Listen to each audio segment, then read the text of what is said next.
सासू माँ, नई नई शादी मेरी हुई है, ना कि देवरानी जी की। तुम्हारा देवर तुम्हारे पाँव छू रहा है तो इसका मतलब यही हुआ ना कि वह तुमसे माफ़ी मांग रहा है। माफ़ करने वाले का दिल बहुत बड़ा होता है, माफ़ कर दे उसको। यह छोटी छोटी बातें तो घर में चलती हैं, इनके ऊपर घर में कलेश नहीं किए जाते। सुधा जी ने अपनी बड़ी बहू रागनी से कहा, लेकिन मम्मी जी, ये तो देवर जी का हर 15-20 दिन का काम है। पहले मुझे उल्टा सीधा बोलो और फिर माफ़ी मांग लो।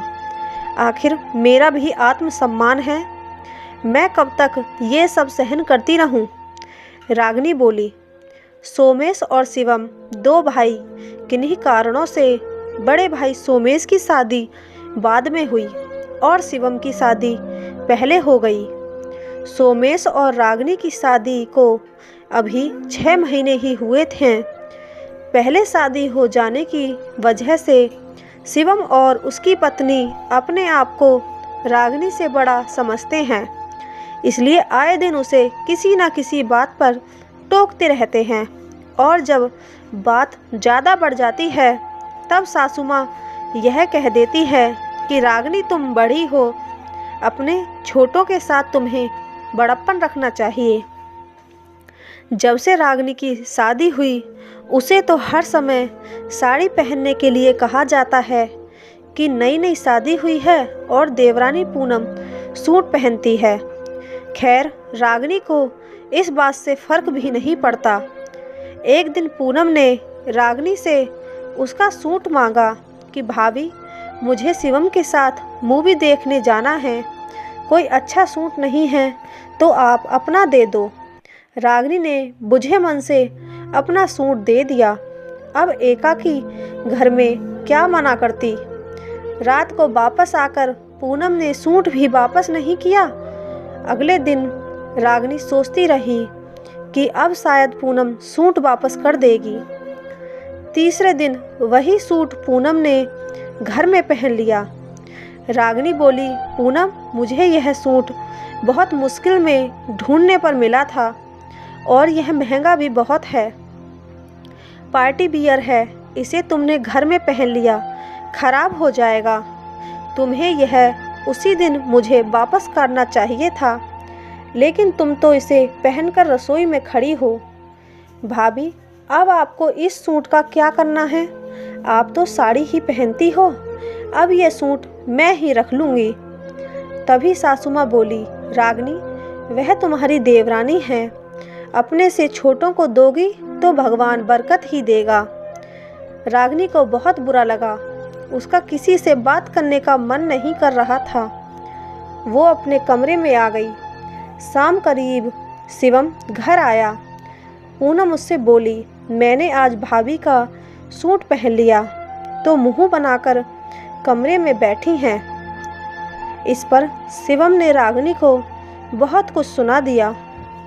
सोमेश ने रागनी को समझा दिया कि अभी तुम ज़्यादा मत सोचो, मैं तुम्हें सूट दिलवा दूंगी। 2 दिन बाद शिवम ने अपने व्यवहार की माफ़ी मांग ली। रागनी ने भी सोचा कि बात बढ़ाने से क्या फ़ायदा, अब तो पूनम का साहस बढ़ गया। अब वो आए दिन रागनी के कमरे में पहुंच जाती और बाद में उससे उसका कुछ ना कुछ सामान मांग लेती और कभी वापस ना करती।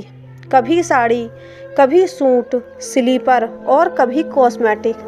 सासू माँ हमेशा यही कह देती कि पूनम की शादी को बहुत साल हो गए हैं, नए फैशन का सामान देखकर उसका भी मन करता है, इसलिए वो मांग लेती है।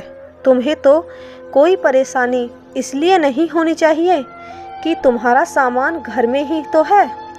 मुझे तो ये सब सामान अपनी ननद को देना पड़ता था, जो वापस भी नहीं आता था।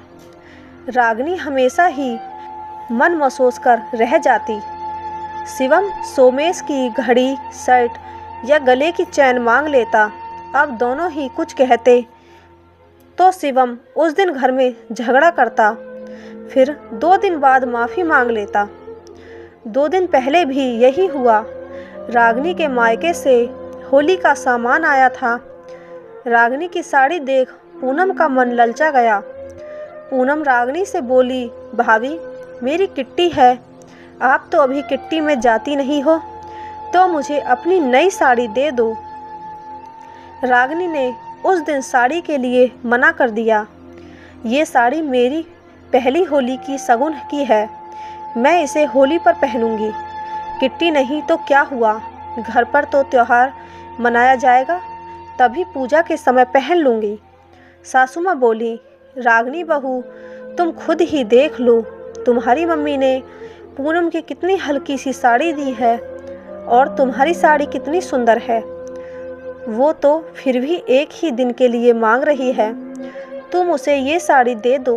तुम तो बड़ी हो, समझदार हो, छोटों का भी मन होता है। मम्मी जी शादी मेरी नई है, देवरानी जी की नहीं, इसलिए इस तरह की साड़ी मेरे लिए ही आती।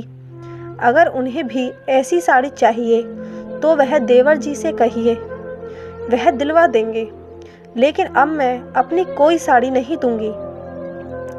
शिवम को यह बात पता लगी तो उसने फिर हंगामा कर दिया कि भाभी घर में तेरा मेरा कर रही हैं। लेकिन इस बार रागिनी ने किसी की बात नहीं मानी। 2 दिन बाद सुधा जी ने शिवम को कहा, होली आ रही है, तुम्हारी बुआ होली पर यहीं आ रही है। उनको पता लगेगा कि बड़ी बहू से तुम्हारी बोलचाल बंद है तो घर की बदनामी होगी। अभी तुम रागिनी से बोलचाल कर लो।